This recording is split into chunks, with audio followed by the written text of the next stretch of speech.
Essa área era uma área toda ela muito pouco povoada por causa das condições do terreno, né? Era área de várzea, de charco mesmo, né?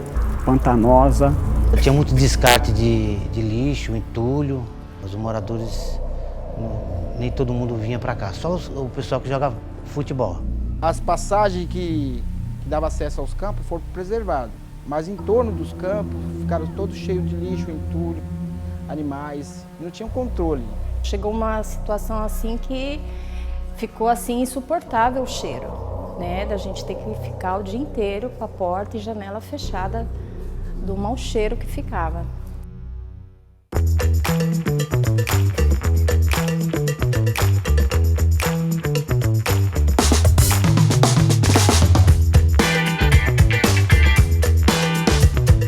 Para mim foi muito até emocionante, né? Porque a gente vê uma coisa que não era do nada e de repente sai um parque lindo desse, né? Os moradores aqui da região, eles não estão acreditando ainda. Quando eles entram aqui dentro, falam, poxa, 4 campos, 4 quadros, um ginásio maravilhoso, um skate, 23 quiosques. Então, eles falam, poxa, é tudo nosso. Para o pessoal daqui, ter uma área como essa aqui para chegar um fim de semana, para vir aqui, né, para trazer as crianças para brincar, não tem nada igual, né? Nada igual. A gente está vendo que realmente a gente conseguiu conquistar alguma coisa. Depois de muita luta, né, a gente conseguiu conquistar alguma coisa. Esse espaço lindo, maravilhoso, né, ainda agora com a implementação da escola. Você tem a sensação de que as coisas estão mudando, né? Que a periferia começou a ser enxergada, né?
mas também para a região.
Macrodrenagem do Altieri.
Nesta área para tratar, certo?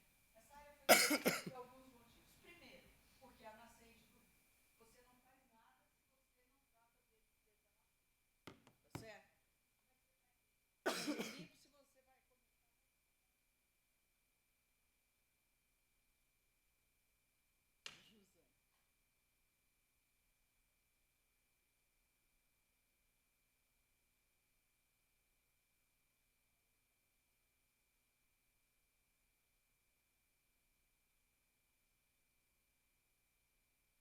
Do aeroporto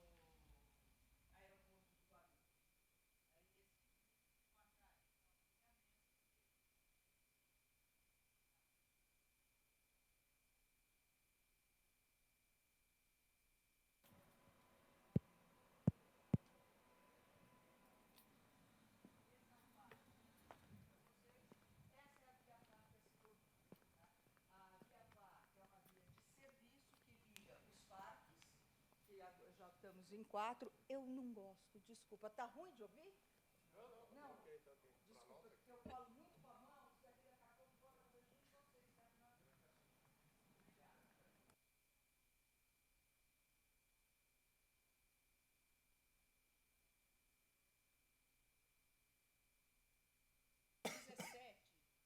Dia 17, certo? A primeira parte que nós propomos, pela norma, por aquela resolução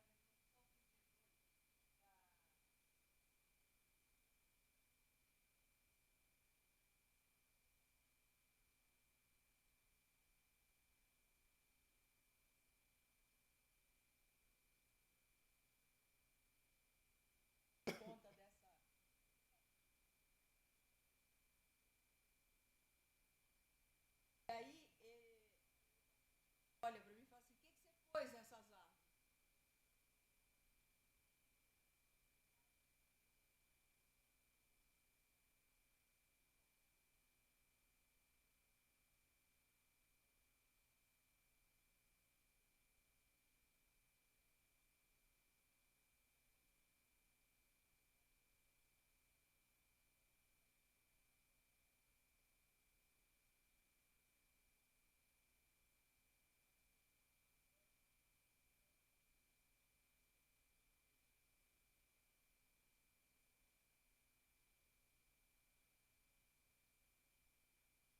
microfone não vai sair nada, tá? Ó, tá ligado já. Obrigado.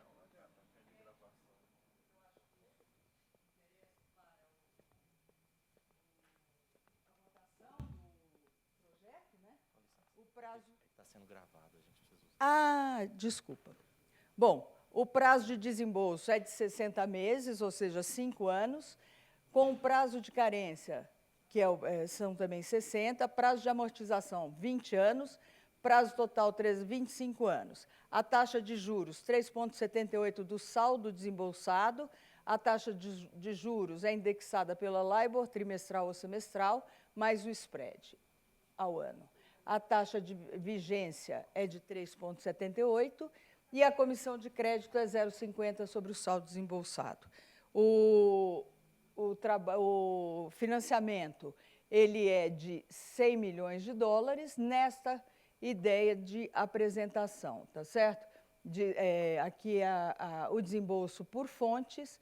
No primeiro ano, a gente tem a perspectiva de desembolsar 14,63, e o primeiro ano, entendam que será a partir de, se tudo correr bem, setembro do ano que vem, agosto ou setembro do ano que vem, tá certo?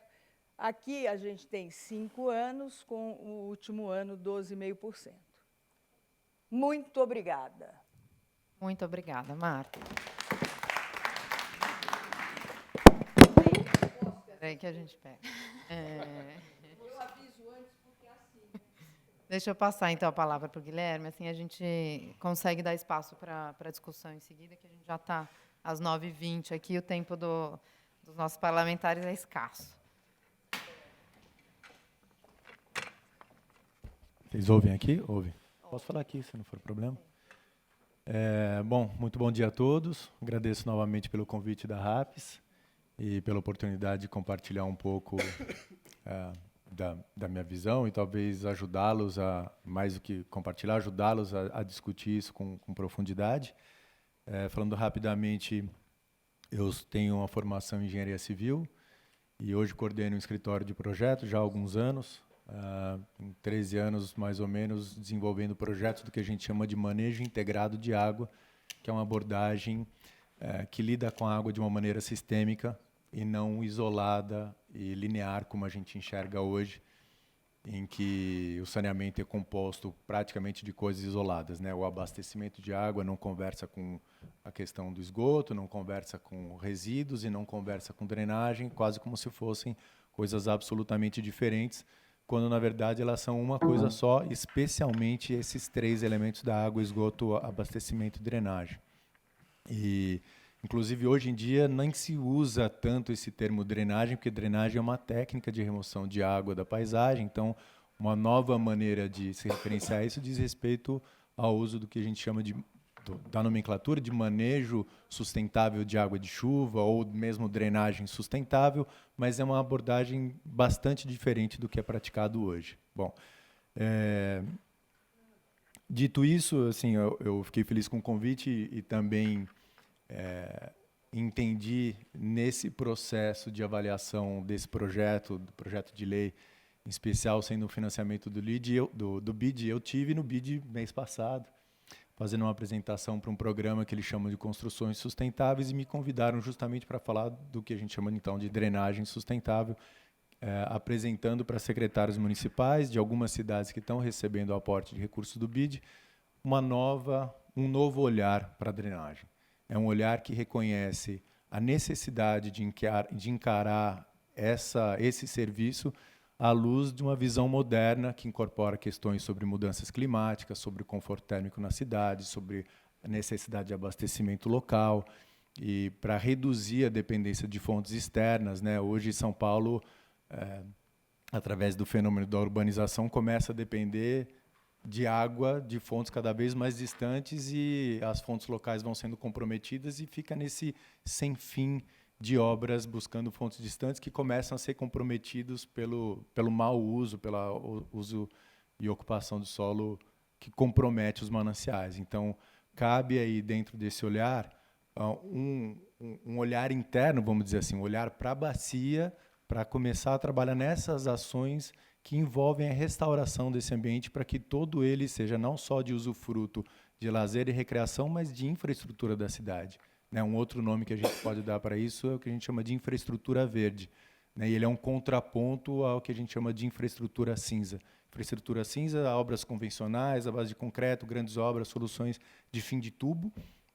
E a infraestrutura verde é essa que reconhece os serviços ecossistêmicos e que podem ser aplicados no ambiente urbano. E a Marta trouxe isso de uma maneira muito clara dentro desses dois projetos. Então, eles dois, na minha visão, eles são quase representantes, esses dois projetos que eu digo, o Várzea do Tietê, né, o Renasce Tietê, e o programa do reservatório Jaboticabal, eles, de uma certa maneira, são representantes dessa infraestrutura verde e cinza, de duas visões que são bastante diferentes entre si. Então, a gente está lidando com um projeto de lei, então é difícil entrar no mérito técnico deles, né? A gente não tem elementos ali para julgar, mas conceitualmente o projeto Renasce Tietê é um projeto bastante inovador e que vem dentro dessa nova linha necessária de lidar com essa perspectiva ecossistêmica. Então,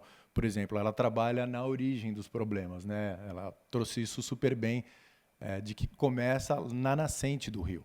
E isso é fundamental, da gente ir, dentro de um termo técnico que a gente usa na drenagem, a gente fala de controle na fonte. Né? Lá na origem, porque quando a gente fala da origem, a gente vai falar realmente o que está causando esse problema.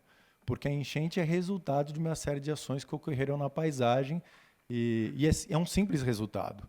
Então, não adianta a gente ficar querendo atuar para curar o sintoma, porque o problema não está ali, o problema está antes, o problema está na cabeça. Né? Então, o Várzea do Tietê traz isso de uma maneira muito clara e muito bem embasada, me pareceu muito bem embasada. Então, a atuação nas várzeas é fundamental, a gente conseguir ter esse corpo d'água o mais íntegro possível. Né? Também é uma situação radicalmente diferente lá do Ribeirão dos Meninos, né? do reservatório, mas, enfim, está sendo feita uma valorização, está sendo feito um trabalho de educação que, no meu entendimento, é parte integral de qualquer projeto que olhe para o futuro. A gente não consegue conservar absolutamente nada se a gente não tiver a população engajada e trabalhando junto, mas não programas fake, né, de cortina verde, mas realmente do envolvimento, do engajamento, de participação conjunta e de voz ativa. A população tem que participar e tem que ter voz no sentido de contribuir, inclusive com a formação desses programas.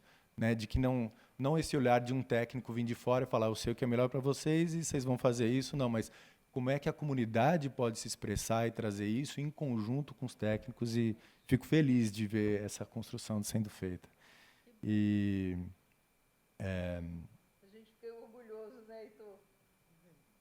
Eu também fiquei muito contente em conversa com o Luiz Orsini, que a Marta já comentou um pouco sobre ele, sobre esse monitoramento de qualidade e de quantidade nessas estações que vão ser feitas, né, o que estão previstas ao longo desse projeto, que é uma maneira da gente conseguir monitorar o impacto de ações que podem ser desenvolvidas na bacia como um todo.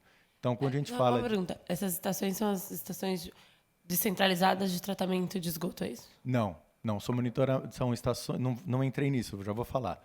Mas são estações de monitoramento de vazão de água que está percorrendo no leito do rio e de qualidade da água que está passando por ali. Tá? Então, através desse monitoramento, você consegue identificar variações bruscas de comportamento da bacia. Então, por exemplo, se você tem um reconhecimento de que você teve uma determinada chuva, tá, na região, que você tem as estações pluviométricas, e a partir daquele índice pluviométrico você tem um comportamento X do rio, em termos de quantidade e qualidade. E aí você consegue montar um histórico. Como é que esse rio está se comportando ao longo do tempo com as diferentes chuvas? Está piorando a qualidade, está melhorando a qualidade, e aí você consegue ter elementos para voltar para dentro da bacia e fazer os trabalhos internos. Como é que eu faço para garantir que a vazão do rio não cresça, que eu não tenha picos de cheia maiores e que eu tenha uma melhoria na qualidade da água ali também? Porque aí cabe essa colocação da gente entender que a gente precisa tomar medidas que sejam estruturantes no sentido estratégico, né? Que as obras que a gente está se dedicando a fazer, empenhando recursos, que elas viabilizem a formação de uma paisagem que seja restauradora e que melhore com o tempo. E que a gente não fique refém de grandes obras sempre, né? Então, a ideia é talvez uma obra mais inteligente como essa, mas a partir daí começar a atuar internamente. Aí já não sei se é papel do Estado ou não, talvez seja das prefeituras locais, mas realmente entender isso como parte de um processo que precisa voltar para dentro do território para reduzir o assoreamento, o arraste de lixo, a questão da poluição difusa. Eu não sei se você quer comentar alguma coisa específica sobre isso. Eu vou lembrando conforme você está falando, esse projeto todo, ele está sendo desenvolvido, tanto a primeira etapa que está terminando, como a próxima, junto, não só com a população, mas com as prefeituras. Porque sem as prefeituras não se preserva, não dá continuidade. Então, o envolvimento não só dos prefeitos, mas dos parlamentares todos é essencial, porque senão a gente não vai à frente. E a necessidade de um envolvimento de longo prazo, né, que não fique atrelado a um período, né, de governo. Ao período de governo e nem a um político, mas sim a uma classe toda. A gente usa, e nessas cidades menores é muito mais fácil. E aí a Marina, né? Marina trouxe uma questão sobre a descentralização do tratamento de esgoto. O que eu entendi é que vão ser feitas algumas medidas de tratamento de poluição difusa, que aí envolve tanto a poluição de arraste das chuvas, mas também o esgoto que é despejado nos córregos.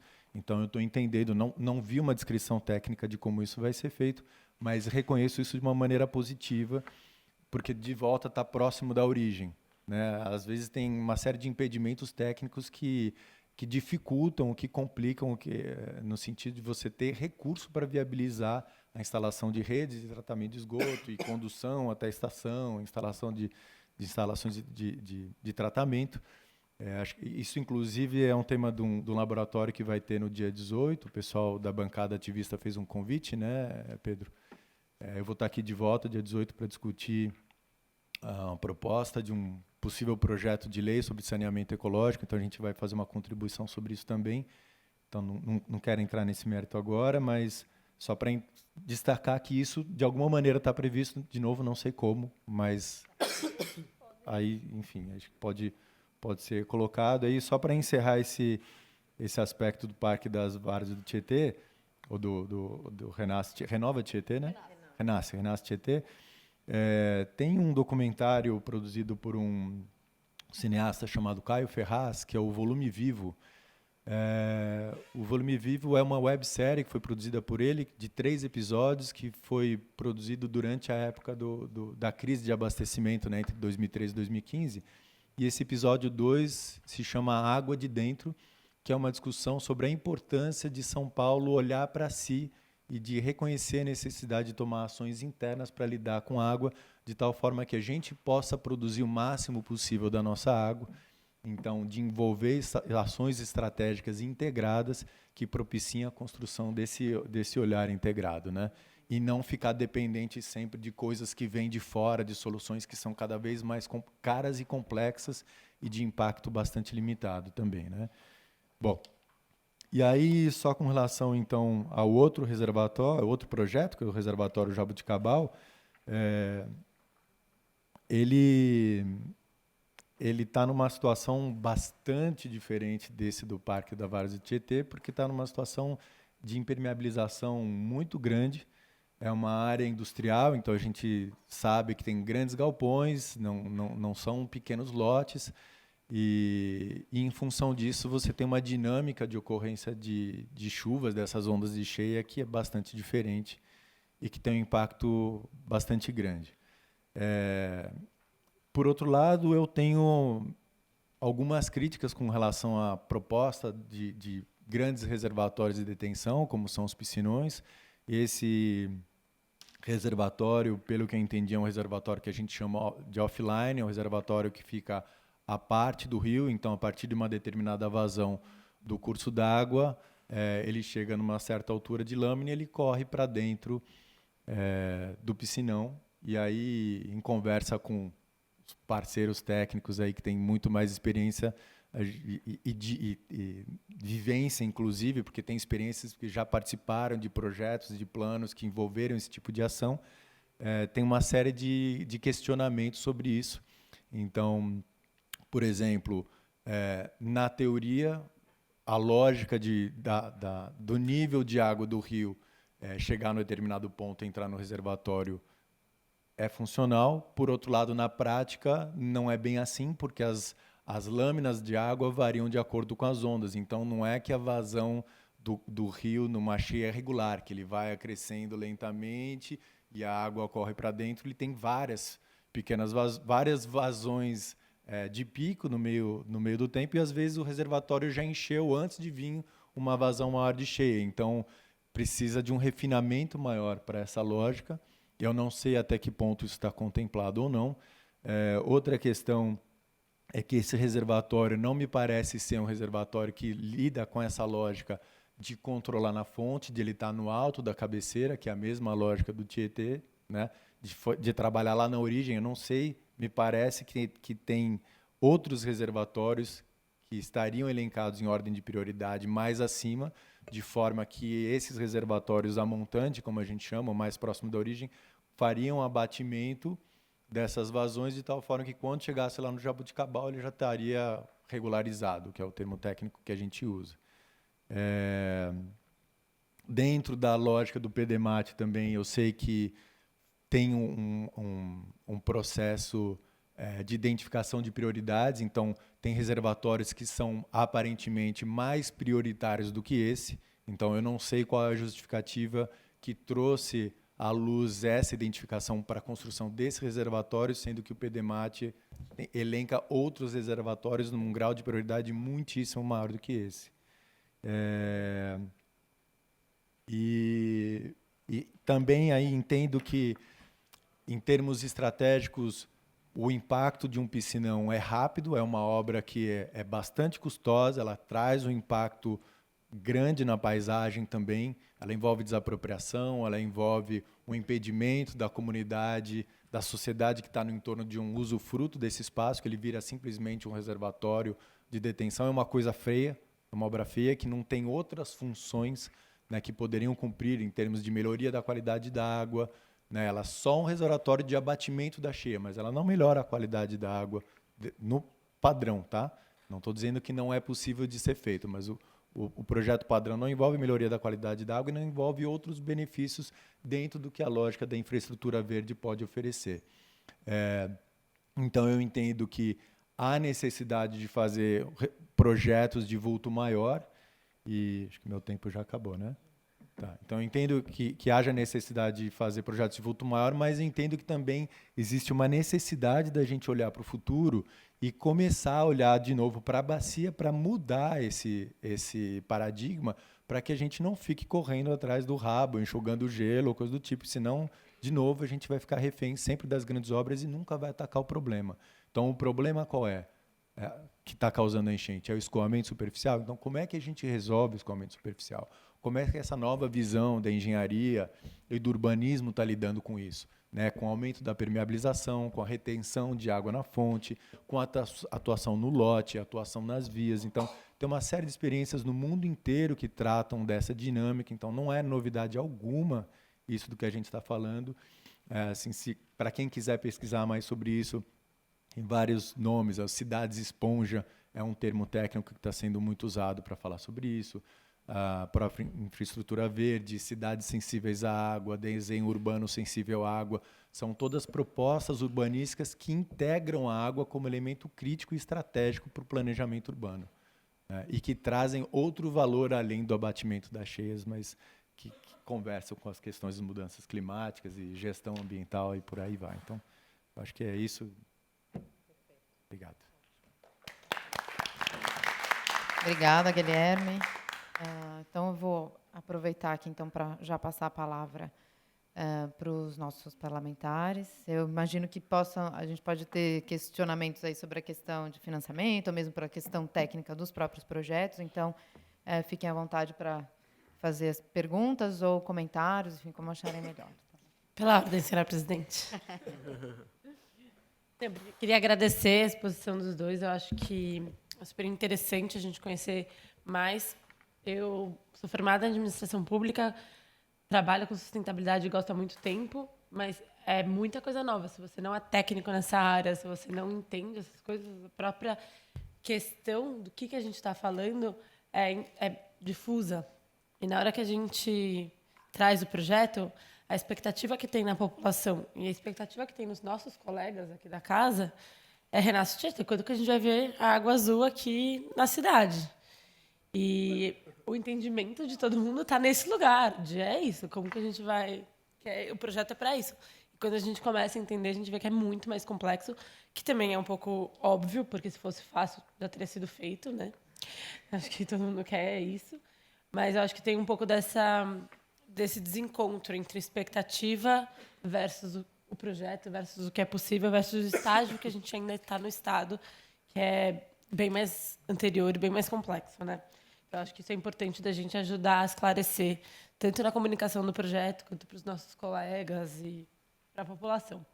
Que também é um ponto fundamental, que, pelo que eu entendi, vocês me corrijam se eu estou errada, a gente tem 2 grandes problemas. Um dos grandes problemas é que é um processo de reiteração que a gente não consegue resolver, porque tem muito a ver com habitação, de ocupação de áreas nas várzeas do rio, e que coloca o lixo e despeja o esgoto, e despeja tudo no rio, e a gente faz um trabalho muito intenso, há muito tempo de desassoreamento, só que é um ciclo que não se resolve, né? Porque enquanto a gente fica limpando aqui, fica jogando mais lixo lá constantemente. Na verdade, é muito mais um projeto social, e eu achei muito boa a sua fala, porque você traz muito o tom social da evolução que já foi aqui, do que somente ambiental, que nem pode parecer. Mas ainda entendo que... Então, acho que isso é um desafio. Acho que foi muito boa a sua fala, que é como que a gente se provoca a pensar em novas soluções, porque que não está dando certo, e replicar as coisas que foram boas. E daí eu gostaria de entender melhor como isso está sendo colocado no projeto, se essas tecnologias mais agroecológicas já estão incorporadas, por um lado. E, por outro lado, acho que um dos grandes problemas do Rio é a poluição difusa. E daí eu queria saber se a gente consegue mais informação sobre como vai ser esse tratamento da poluição difusa, porque tanto no projeto a gente não conseguiu muito acesso a esses dados. A gente consegue ver mais a questão da atuação nas comunidades e da atuação no desassoreamento, que a gente já vem fazendo há muito tempo, mas acho que essa parte da poluição difusa é super importante, eu tenho um pouco de dúvidas. Era isso. Vale a pena a gente... Ricardo e Sérgio também têm questões. Vai rapidinho. Agradeço o Guilherme e a Marta, ótimas apresentações. Acho que a Marina contemplou um pouco das minhas dúvidas e queria adicionar. O Guilherme, você falou bastante de como o Piscinão hoje ele é uma obra enorme, cara, e talvez não seja a melhor solução. É uma solução de imediato, mas não tão inteligente quanto outras alternativas, né? Se fala bastante também do PPP dos piscinões. O que vocês acham disso? E acho que serve para os dois aí. Bom dia. Primeiro, agradecer... Só finalizar, desculpa. Eu lembrei agora. A Marina fez uma provocação e aí eu queria falar para vocês. Os projetos de lei que vêm para a gente vêm com justificativas muito simples e a gente tem dificuldade de fazer a leitura como um todo. Então, fica a provocação para vocês e para os seus colegas. E não é só da secretaria de vocês, não. Tá? De forma... Desculpa, todos vêm pela Secretaria da Fazenda.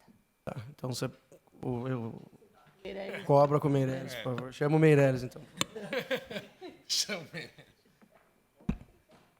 Bom dia. Em primeiro lugar, agradecer o Guilherme e a Marta pela apresentação, agradecer a RAPS pela oportunidade de fazer esse debate, né, que vai surgir aí nos próximos dias para a gente.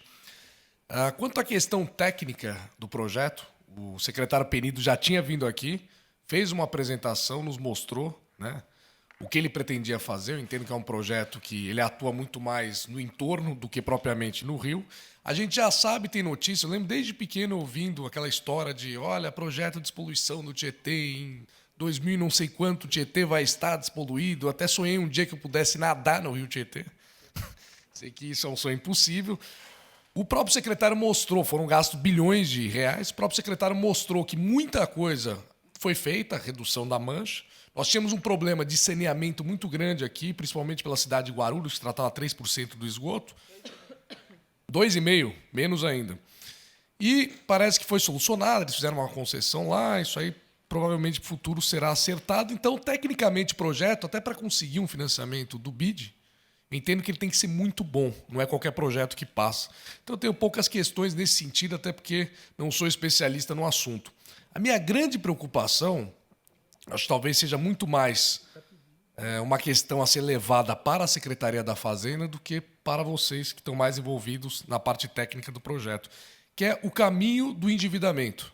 Mais uma vez, São Paulo já tem um índice grande nesse sentido, apesar vieram técnicos da Fazenda, mostraram que não, estamos com índice de 1,67 da receita corrente líquida, etc. Então, nós estamos se aproximando de 1,70. Eu perguntei se haviam mais endividamentos a serem feitos. Eles me contaram que tem diversos outros projetos e, pelo que eu vejo, a gente vai entrar num estado de alerta no que se refere à lei de responsabilidade fiscal, né, a margem dela, se tudo isso for cumprido.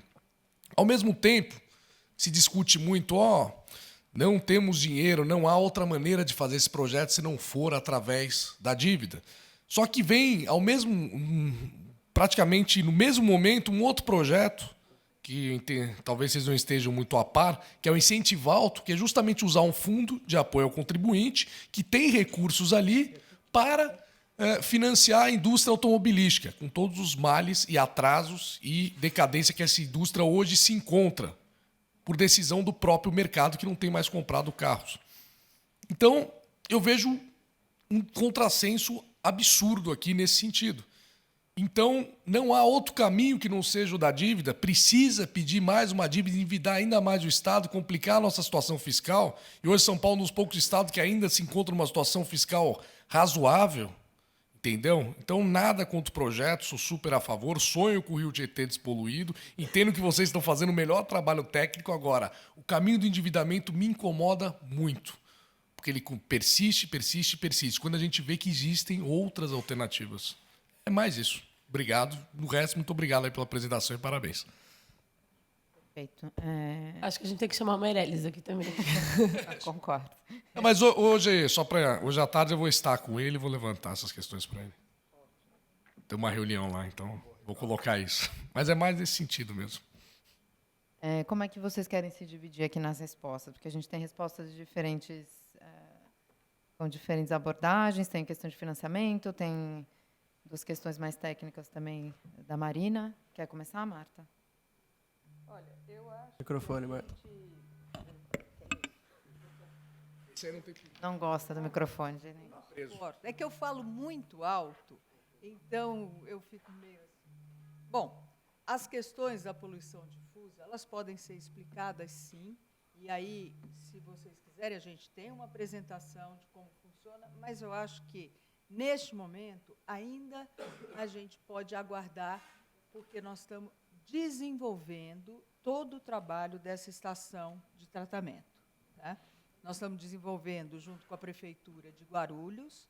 Guarulhos também não tem o saneamento básico de uma forma que seja completa, né? Eu tenho que medir um pouco para falar, mas Guarulhos tem 42%, 51%?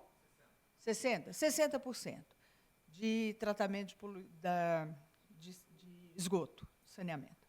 Então, com um projeto muito grande que nós estamos fazendo agora juntos, né, que é financiado também pela CAF, que é Guarulhos Novo, tem um corredor verde no Tietê, bem interessante. Marta, uma pergunta. Guarulhos está sob os cuidados da Sabesp? Guarulhos, eu vou chegar lá.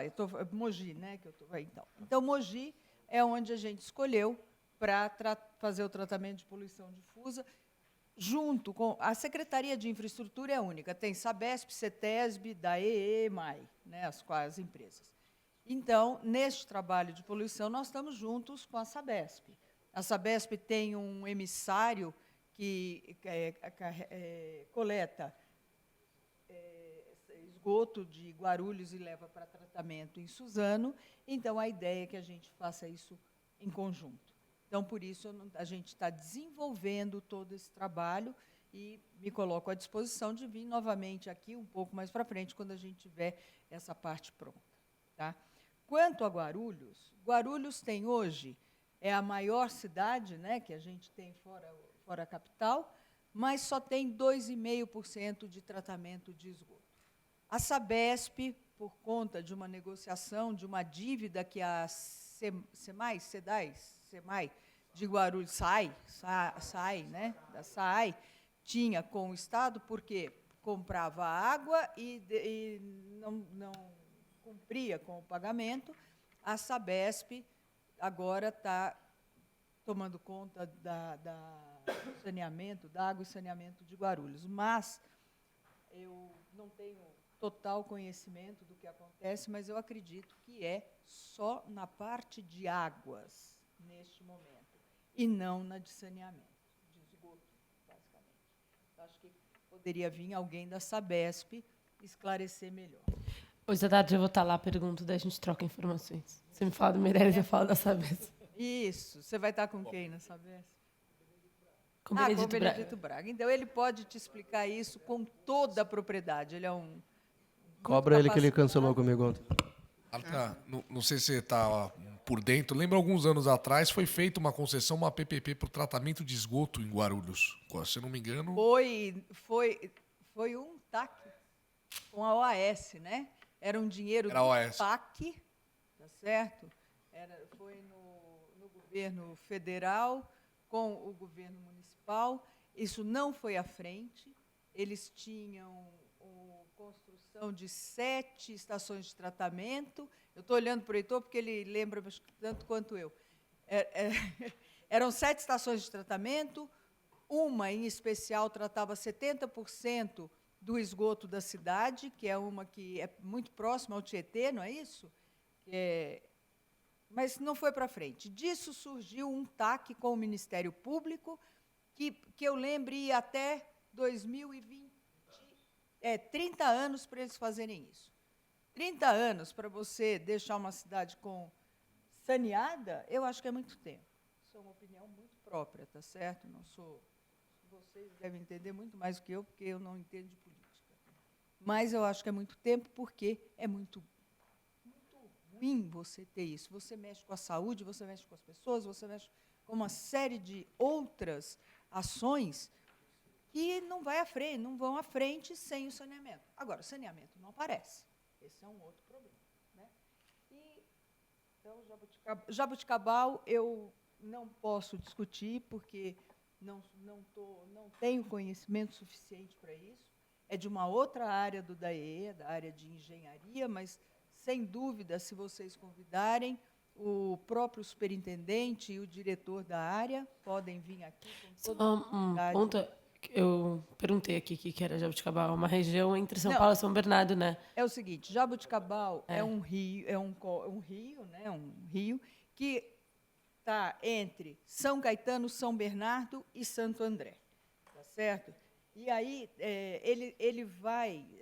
o nome Jaboticabal é porque ele vai tratar da enchente desses 3 municípios. Tá?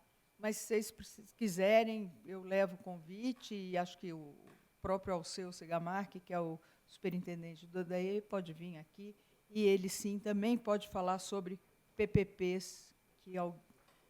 Ele também poderia falar. Isso, PPPs Jaboticabal. Voltando ao saneamento de Guarulhos, eu acho que a Sabesp vai ter um trabalho enorme para tratar isso, mas o doutor Benedito Braga pode te explicar muito bem hoje. Tá? Caminho do endividamento, eu acho que é uma saída, sim, tem um limite de endividamento muito bem estabelecido para o Estado, tá certo? Isso tudo é muito tratado na Secretaria da Fazenda, e a poluição difusa, já falei. Quanto a você ouvir falar que o rio vai ser limpo, desde que você é pequeno, você deve ter menos da metade da minha idade. Eu também escuto que esse rio vai ser limpo desde que eu sou pequena. Mas eu acho que, assim, aí vem uma declaração muito séria. É o seguinte, nós vamos ver ele limpo, tá certo? Eu acho que não vai ver azul, porque ele não vai ser azul. Tá? mas vai ver ele com uma qualidade de água muito melhor.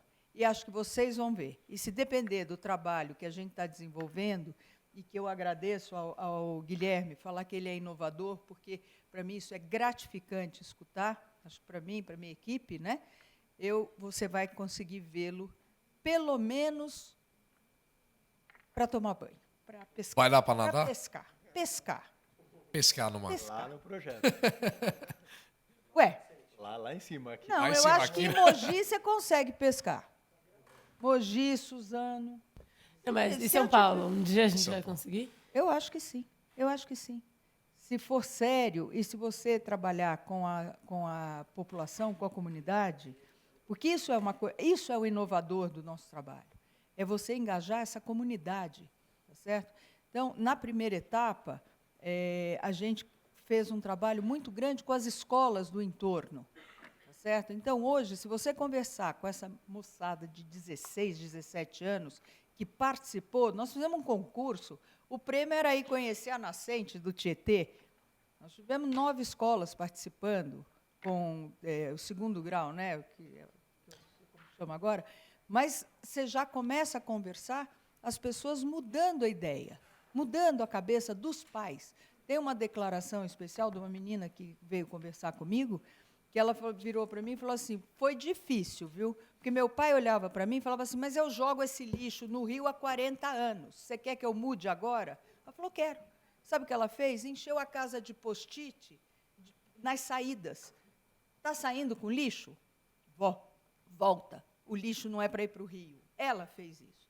Então, mas é um exemplo. Tá certo? E eu acho que é só assim que a gente vai ver o rio limpo. Tá bom? Maravilha, amém. Passar aqui para o Guilherme, então, se você puder fazer seus comentários também. Eu Guilherme, tenho um te questionamento agradeço. para a Marina, mas vamos tratar dos outros assuntos. Eu não sei falar nada sobre o PPP do Piscinão. Talvez Luiz ou Heitor possam compartilhar algo sobre isso, se tiver tempo. Não, zero. Não tenho referência sobre isso, não posso opinar. Com relação ao BID versus aspecto técnico, o BID é um financiador, né? Então, dependendo do programa a partir do qual esse financiamento está saindo, eles podem avaliar aspecto técnico ou não. No meu entendimento, aqui, pelo menos no projeto de lei, eu não vi referência nenhuma justificativa técnica que mostrasse que essa realmente é a melhor solução. Então, quando você traz esse panorama do endividamento, de trazer recurso de fonte externa para investir, é um serviço de inteligência, né? A gente está usando esse recurso de maneira inteligente, né? Será que se é para a gente amenizar a dívida, não tem outros lugares, outras formas de desenvolver esse projeto que não tenham, sei lá, ou tem um custo equivalente, mas tem uma performance melhor, né? E eu acho que tem. A minha impressão é que existe. Então, eu adoraria ouvir uma justificativa técnica que mostrasse, a partir de um estudo de engenharia, que a solução que está sendo apresentada, mesmo que seja uma solução preliminar, porque eu entendo que esse recurso vai ser usado para desenvolvimento do projeto técnico também, mas ele já vem dentro de um conceito, né? Ele já está formatado. Então, eu gostaria de entender, e aí deixo a sugestão, fica a dica, né? Hashtag fica a dica, de vocês ouvirem uma justificativa técnica de que essa abordagem é mais apropriada realmente para a bacia, né?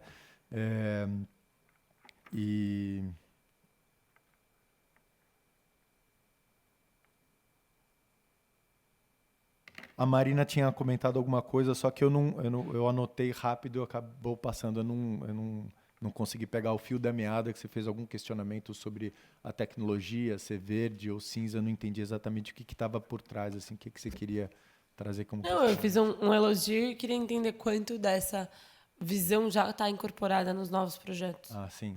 Então, lá nesse do parque eu estou com o PVT, né? O parque, né? Renasce Tietê. Então, ele sim, ele já está dentro muito mais próximo dessa lógica, mas, na verdade, se a gente fosse trabalhar numa ótica mais ampla, a gente trabalharia a bacia, né? Que é contribuinte daquele espaço. Então, tecnicamente, ele é inovador no sentido que ele vai mais próximo da origem. Ele não é uma solução que a gente chama de fim de tubo, né? Ele vai realmente lá mais próximo. Mas uma visão mais ampla, uma visão de futuro que eu enxergo como necessária, é olhar para dentro da bacia, como é que a gente resolve lá dentro. E a gente começar a discutir a descentralização do serviço de saneamento com mais profundidade, né? Em todos os sentidos, né? Então, eu estou falando de tratamento de esgoto, mais próximo da fonte, né? Não estou falando de sistema só unifamiliares sempre, mas da gente ter um pouco de flexibilidade, porque tem lugares que faz sentido você ter tratamento local, unifamiliar ou no lote, né? E tem lugares que não faz o menor sentido, que faz sentido você coletar o esgoto de uma região e destinar para uma estação, mas não destinar tantos quilômetros, tipo pegar o esgoto lá não sei da onde, bombear para não sei quantas estações elevatórias para jogar no Barueri, que não tem, na estação Barueri, que não tem capacidade, que devolve uma água com qualidade que compromete o Rio Tietê, assim, que chega, sabe, nesse ponto, assim, que é um questionamento para um outro momento, mas, enfim, de voltar a isso e de trabalhar a questão do manejo de água de chuva também na bacia, né? Então, não tem outro caminho para a gente resolver esse problema a não ser trabalhar na origem, na fonte, no gerador. Então, olhar o lote, a composição de lotes, como é que o urbanismo pode apoiar essas tomadas de decisões para que a gente possa desenvolver instrumentos de políticas públicas, mas inteligentes, que conversem com a natureza desse espaço em que vai ser projetado, para a gente identificar as melhores soluções, né? E não trazer um copia e cola, eu já fiz aqui, funcionou, vamos fazer aqui também, não. Vamos usar a engenharia e a inteligência nossa, né? Depois de tanto tempo de estudo, tem tanta gente capaz aí para discutir soluções técnicas com mais profundidade. Acho que a gente tem competência de sobra já no Brasil para falar sobre isso. Obrigada, Guilherme. Deixa eu só perguntar se há alguma outra dúvida. Eu entendo que a gente ainda tem alguns questionamentos que fogem, inclusive o que foi discutido aqui. Então, também queria, primeiro, saber se tem outras questões que vocês queriam tratar aqui ou decidirmos aqui em conjunto quais seriam os próximos passos, porque a gente ainda tem dúvidas. O que vocês acham que seria, vamos dizer, como encaminhamento daqui, o que a gente poderia fazer? Ricardo comentou que vai estar na Secretaria da Fazenda, a Marina vai estar na Sabesp. Há também algo que vocês poderiam fazer aqui como encaminhamento dessa discussão pelo grupo aqui? Tratar desse tema, enfim, tentar tirar essas dúvidas que surgiram aqui, ou num próximo encontro a gente trazer outros especialistas. Enfim, queria ouvir de vocês o que vocês acham. Primeiro, obrigado pela apresentação dos dois. De novo, né, estudo até pouco o tema, mas acho que, em poucas palavras, vocês conseguiram abrir a nossa cabeça para algumas coisas. Eu acho que a gente precisava conversar mais de como, não sei, de como fazer uma análise mais técnica de tudo que está acontecendo agora nos programas, principais programas deles, e discutir mais a fundo cada programa. Você fez uma crítica, isso me incomoda bastante, né? Por que tal piscinão está indo em tal região e não da forma mais técnica? Normalmente é uma decisão que sai daqui, política, e que a gente atrapalha, né? Como é que a gente pode trazer mais técnicos e de certa forma, colocar uma barreira para que os políticos não atrapalhem os técnicos das secretarias também? Não sei. Vocês não atrapalham, não. Às vezes sim, mas se um piscinão está indo numa região que não tem nada a ver com o plano de um todo, por causa de uma decisão política... É um trabalho que é conjunto. Não tem isso. O piscinão é uma visão. A visão do Guilherme é uma. Você tem uma outra visão. São técnicos tão bons quanto. Tá certo? Então, não acho que a gente tenha que ter crítica ou medo de estar errando. Não, são visões diferentes e ambas ajudam. E aí eu vou fazer uma defesa ao DAEE. A gente tem, neste trabalho do Renasce, uma visão inovadora na fonte e tal. Mas a gente tem que dar também soluções imediatas. E o piscinão é uma delas, tá certo? É uma solução mais imediata, mais rápida, que você trata uma região muito grande de uma forma, pode ser mais antiga, mas é viável, certo? E, além disso, o que eu queria falar é o seguinte, não são só esses dois projetos, e você ouviu o quanto de projeto a gente tem na Secretaria de Infraestrutura e Meio Ambiente, que junta todo o trabalho na bacia. Ele não está restrito a esses 2 projetos, tá certo? A gente tem, junto com a Sabesp, uma série de outros trabalhos no próprio DAE. A gente tem, agora nós estamos fazendo todo um planejamento de tratamento dos recursos hídricos no interior, porque água é vida e acaba, não tem jeito. Então, a preocupação da gente é não deixar acabar e trazê-la mais limpa e melhor, tá certo? Com soluções mais antigas e com soluções revolucionárias ou mais novas. E aí eu convido vocês, se vocês quiserem, a hora que quiserem, conhecer esse trabalho que a gente já fez, tá certo? Junto com a comunidade, porque eu acho que é assim que a gente vai à frente. Mas as 2 soluções são boas e as 2 soluções têm seus prós e seus contras. Mas só, eu retiro minha fala, acho que foi muito superficial e me equivoquei. Acho que a ideia era a gente tentar entender melhor, se aprofundar mais, porque definitivamente eu não tenho hoje capacidade para julgar. Na verdade, eu tenho 2 sugestões de encaminhamento. Eu acho que de todo o trabalho que a gente vem pensando em realizar junto, entre o tema de água e saneamento básico, tem muita coisa para fazer. Hoje, eu acho que o tema era específico da relação a esse projeto que vai vir para casa, a gente vai votar. Eu acho que a gente pode ter 2 contribuições relevantes. Uma é, a partir do que a gente estudou, a partir do que a gente sempre aprofundar, pensar em emendas que a gente acha que faça sentido para melhorar o projeto e ajudar a esclarecer o projeto para os nossos colegas. Então, acho que as 2 coisas podem ser encaminhamentos que a gente pode fazer aqui. Eu me disponho, a gente tem uma equipe técnica para isso também, ajudar a conversar com a de vocês e pensar na leitura do projeto o que era importante estar mais e, quem sabe, a gente protocola emendas coautorais, daí pode ser legal. Tem sido uma experiência legal com o governo e alguns projetos do governo, espaço para a gente protocolar emendas interessantes. Então, a gente tem essa conversa e a gente pode pensar o que pode melhorar. Por outro lado, eu queria fazer uma solicitação, se a gente tem como ter acesso ao projeto que foi enviado ao BID para aprovação do financiamento. Claro, eu mando para você. Não é não. Não é não. É uma carta consulta, é a carta consulta para a COFIEX, tudo é feito por sistema, pelo sistema SIGS. Ele deve ter o quê? Umas 15 páginas, de letrinha miúda, mas tem 15 páginas, eu passo para vocês.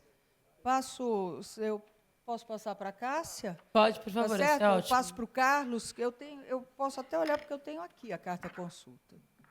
Eu tenho aqui, eu já passo. Isso não tem problema algum. Quanto mais gente lendo e participando, para o bem, obviamente, melhor. Não, a gente com certeza vai pro bem, mas o ponto é que acho que se a gente sair com esses encaminhamentos e conseguir tanto pensar em emendas significativas quanto ajudar os nossos colegas a entenderem isso, porque eu escutei, eu já juro no plenário, não é ótimo esse projeto, a gente vai poder ter o rio limpo aqui para poder nadar, é para isso, e não é para isso, mas explicar um pouco da complexidade vai ser bom. Exato. Como está o timing da tramitação do projeto? Ainda há tempo para um próximo encontro ou não? Como está isso? Ou mais, para discussão mesmo. Não tem uma resposta certa para isso. A gente ainda está no período de tramitação. Só que pode ser... Essa semana a gente aprovou um projeto com 3 dias na casa. Então... Não, feeling. Ele estava na lista entre os que iam ser que são pautados no Colégio de Líderes. Pelo que eu entendi aqui, foi votar a DERS essa semana extinção. Semana que vem deve entrar o incentivo alto. Não sei quanto tempo vai demorar a discussão do incentivo alto, provavelmente uma semana e pouco. Esse projeto deve vir na sequência após o incentivo alto. Deve entrar em 2, 3 semanas para ser discutido. Mas é feeling. Então, vamos fazer o seguinte. A não ser que a gente ameace teimar tanto que o incentivo alto eles mudem. Tá certo. Então, acho que, Marina...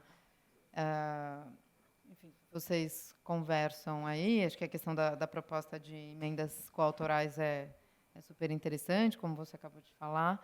Eu acho que a gente não tem um timing aqui para promover uma nova discussão, de repente, há tempo, então, mas se vocês acharem que a gente pode contribuir de alguma forma, como RAPS aqui... Não...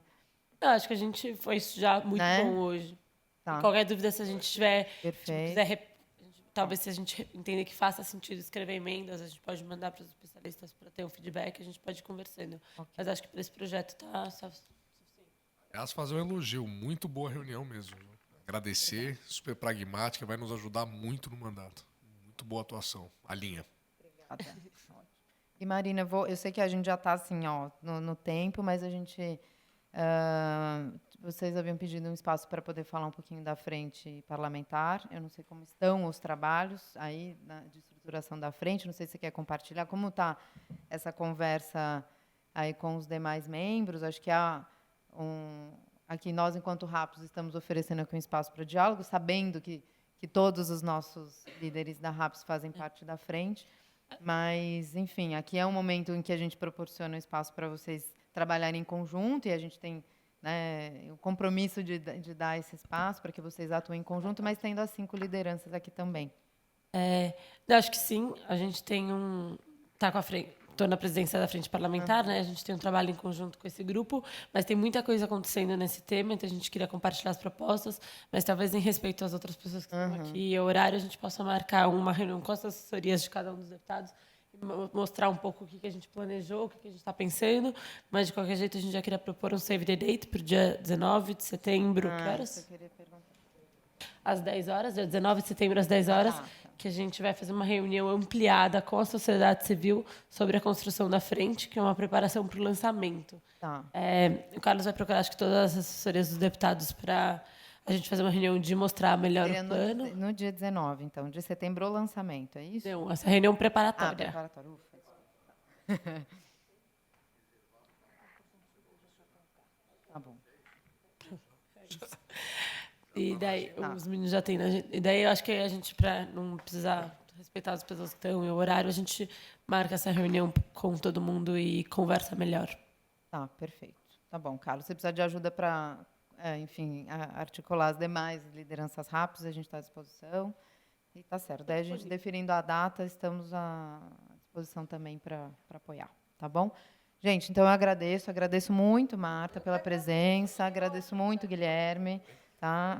Para nós, o trabalho que a RAPS faz é esse, é tentar proporcionar esses espaços de diálogo, trazendo visões especialistas com opiniões diversas, muitas vezes, mas tentar dar uma situada no debate, o que está em discussão, para, principalmente, subsidiar o processo decisório aqui dos parlamentares, que não é fácil, como a gente vê, recebem os temas e, muitas vezes, não têm condição de apreciar de forma mais detalhada. Então, fica o convite para uma próxima, para a gente estar juntos. Eu agradeço a presença de todos aqui hoje, tá certo? Bom dia e até mais.